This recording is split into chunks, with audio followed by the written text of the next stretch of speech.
નમસ્કાર દર્શક મિત્રો, આપ જોઈ રહ્યા છો વડોદરા લાઈવ 24/7। હવે જોઈએ અગત્યના સમાચાર।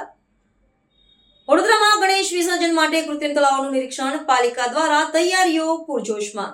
ગણેશ ઉત્સવને હવે ગણતરીના દિવસો જ બાકી રહ્યા છે, ત્યારે વડોદરા મહાનગરપાલિકા દ્વારા ગણેશ વિસર્જનની તૈયારીઓ પૂરજોશમાં ચાલી રહી છે। આ સંદર્ભે પાલિકાના અધિકારીઓએ શહેરના વિવિધ સ્થળોએ બનાવવામાં આવેલા કૃત્રિમ તળાવોની મુલાકાત લીધી હતી।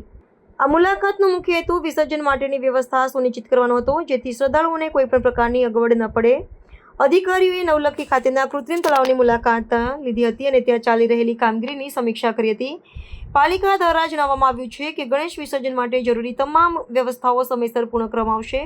આ વ્યવસ્થા પાણીની યોગ્ય ઉપલબ્ધતા, સુરક્ષા અને સ્વચ્છતાનો સમાવેશ થાય છે। આ પહેલનો ઉદ્દેશ પર્યાવરણનું રક્ષણ કરવાનો અને નદીઓ તેમજ કુદરતી જળસ્ત્રોતોને પ્રદૂષણથી બચાવવાનો છે। કૃત્રિમ તળાવોના નિર્માણથી શ્રદ્ધાળુઓ સુવિધાપૂર્વક વિસર્જન કરી શકશે અને પર્યાવરણને પણ નુકસાન થશે નહીં। આ કામગીરી પરથી સ્પષ્ટ થાય છે કે પાલિકા ગણેશ ઉત્સવને સુરક્ષિત માટે પર્યાવરણ મૈત્રીપૂર્ણ રીતે સંપન્ન કરવા માટે કટિબદ્ધ છે। આગામી 27 તારીખે જે ગણેશ ઉત્સવ શરૂ થાય છે, આ વિવિધ દિવસોના ગણેશ વિસર્જનના કાર્યક્રમને લઈને મહાનગરપાલિકા વડોદરા દ્વારા વોર્ડ 13માં નવલખી કૃત્રિમ તળાવ બનાવવાનું આયોજન દર વર્ષની જેમ આ વર્ષે પણ કરેલું છે। તરાપા, લાઇટો, રોડ, રસ્તા સાથે તમામ કામગીરી હાલ પૂર્ણ થયેલી છે અને હવે ફાઇનલ ફિનિશિંગ ચાલે છે।